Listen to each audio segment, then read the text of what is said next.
So I was never going to do a draw my life video because, to be honest, I personally don't think my life is nearly as dramatic or interesting as some of the other draw my lives that I've seen. But because a couple of you keep asking, well, maybe more than a couple of you, I am going to draw my life, or at least what I call drawings. You'll see. It all started off on June 6, 1990. I was born in Higa, Hawaii, a small town where I grew up. I was lucky enough to have two loving parents that I look up to even till today. I also have an older brother who I've always felt competitive with my whole life. He was always better than me in everything. He would beat me in challenges, competitions, video games, and of course he was naturally gifted in judo.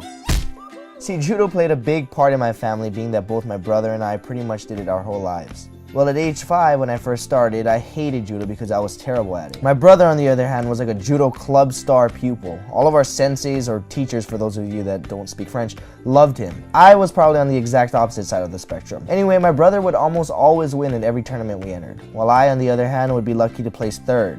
Out of 3 people, that is. I remember specifically hearing at a tournament a man say, "Oh, this is the younger Higa, not the good one." But I couldn't even get mad because it was true. Anyway, in elementary school, from kindergarten to 5th grade, I really don't remember much. All I can remember is that I hated judo, and I had the hugest crush on a girl. Not gonna say her real name, but let's call her Nicole. I was pretty much in love with Nicole, or at least what a 7-year-old thinks love is, but I was too shy and scared to say anything to her. Until years later, but we'll come across that later. After 5th grade, I moved schools for middle school. 6th grade was specifically a terrible year for me. Not only did I lose all my friends because it was a new school, but because it was a charter school, we all had to take tests to see where we would be placed, I guess, and for some reason I got placed with the older kids. At the time, I thought this was a good thing because I thought older kids would think I'm cool because I skipped a grade. However, it was pretty much the opposite. So this is the part of the story that most of you don't know about because I never really addressed it publicly, but I know a lot of you watching this can relate. So I got bullied. A lot. You know, nothing really crazy, just your typical getting pushed down to the ground, being made fun of for no reason. And yes, I remember every single one of them, including the worst of them. Again, not gonna use a real name, but we'll call him Richard. Because as you know, another name for Richard is Dick. See, Dick was such a Richard to me that I'd actually make excuses to my mom why I couldn't go to school, or why I needed to change schools. So I was hating life at the time and wondering why someone so mean could be so popular by picking on me. It even got to the point where I had some darker thoughts at the time that I think most, if not all, teenagers go through at some point in their lives. Or perhaps it was just puberty messing with my head, I don't know. However, I was able to stick it out, and I actually found a way to end the bullying on my own terms. I noticed that the reason Dick was bullying me was to make people laugh, so I figured that if I could make them laugh and become the funny guy, they would stop treating me like I was less than them. And surprisingly, it worked. Every time they made fun of me, I ran with it, and I made fun of myself even more than they could. Kind of like that last rap battle that Eminem did in 8 Mile, except that movie didn't exist at the time, so he pretty much stole my idea. It's all good though, me and Eminem are like best friends forever now. Not really. I still didn't have many friends, but at least I wasn't getting bullied anymore.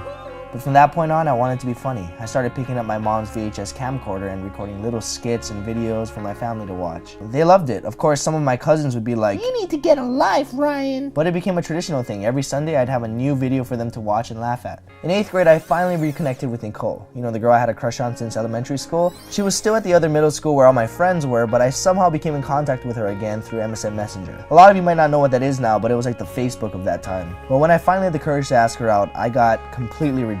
No explanation, no excuse, just a straight up no, nothing more. And I'm not gonna lie, that bothered me for a long time. It didn't just make me sad, it made me very unconfident. It was devastating to me at the time. Then high school came around. Up until that point, I considered myself a complete loser. I always saw myself as less than everyone. Nicole got a boyfriend, I was less than him. My old elementary school friends had found new friends that they became close with, I was less than them. My brother, who had just left for college, not only left high school with honors, but he ended up placing 2nd in the state for high school judo, which, as you know, in my family is a big deal, so yeah, I was less than him too. I was back at square one. I had a few acquaintances, but little to no close friends. Even the kids I considered nerds had friends. They had each other. In my mind, I wasn't anybody. I was less than everyone. I looked forward to class more than recess and lunch because at least that way I could sit somewhere and not look like a complete loner. And then it happened, one of the most momentous occasions of my life. I joined the wrestling team. And I know what you're thinking, wrestling is just a sport. Well, to me it wasn't. It literally changed my life and, well, almost ended it at the same time. I remember this one time I had to lose roughly 16 pounds in a week to make my weight class. This was by far the most I've ever had to lose in such a short amount of time, so I disciplined myself to survive on half a can of tuna and roughly 32 ounces of water a day. Pretty sure I would have died had my teammate Landon not found me collapsed on a run. Sorry mom, you're just finding out about this now. It was probably one of the hardest things I've ever had to do in my life, but it was by my own choice, just to prove to myself that anything can be done with enough effort. Sure enough, I made it to 102 pounds, a whole pound under my weight class. From that point on, I felt like a completely new person. I didn't feel like a loser anymore. I felt like I could get anything I wanted in life as long as I put the work in. By the time high school was over, I was lucky enough to earn a state championship wrestling title, and just like my brother, second in the state for judo, even with a dislocated elbow. I had lots of friends, most of which were fellow wrestlers. You might recognize some of them from my videos. I even had a girlfriend. No, not Nicole, someone that I thought was even more beautiful and perfect for me. Oh, and those videos I made for my family every Sunday, I decided to start putting them on this website called YouTube so I wouldn't have to physically bring them a copy. And little did I know, a few other people found them and started sharing them as well. Before I knew it, I was consistently getting thousands of views every day, and comments kept telling me to do it, so I did.